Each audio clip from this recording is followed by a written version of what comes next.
சமந்தாவின் சமீபத்தில் கொடுத்த பேட்டி ஒன்று தற்பொழுது வைரலாகி வருகிறது.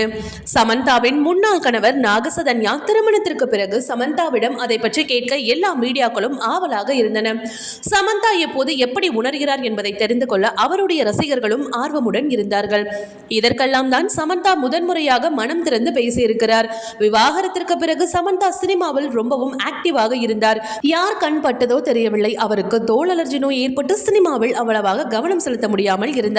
சிகிச்சை ஒரு பக்கம், சினிமா ஒரு பக்கம் என சமந்தா தன்னுடைய நாட்களை நகர்த்தி வருகிறார். இந்த நிலையில நாகசதன்யா மற்றும் ஷோபிதாவின் திருமணம் உங்களை கசப்பாக உணர வைக்கிறதா என ஒரு பேட்டியில் கேட்கப்பட்டிருக்கிறது. ஒரு பெண் திருமணமாகி குழந்தை பெற்றால் மட்டும்தான் அவள் முழுமையாக இருக்கிறாள் என்று நினைக்கிறீர்கள். அதை தாண்டி அவள் இதை செய்யாமல் இருந்தால் கண்டிப்பாக அவள் தனிமையில் தான் இருக்கிறாள் என நீங்களே முடிவு செய்து கொள்கிறீர்கள். எனக்கு பிடித்த விஷயத்தை நான் செய்வதால் நான் சந்தோஷமாகத்தான் இருக்கிறேன் என பதில் கொடுத்திருக்கிறார். நாகசதன்யா மற்றும் ஷோபிதாவின் திருமணத்தால் நான் தனிமையை உணரவில்லை, ரொம்பவும் சந்தோஷமாக இருக்கிறேன் என்பதை வெளிப்படையாக பேசியிருக்கிறார் நடிகை சமந்தா.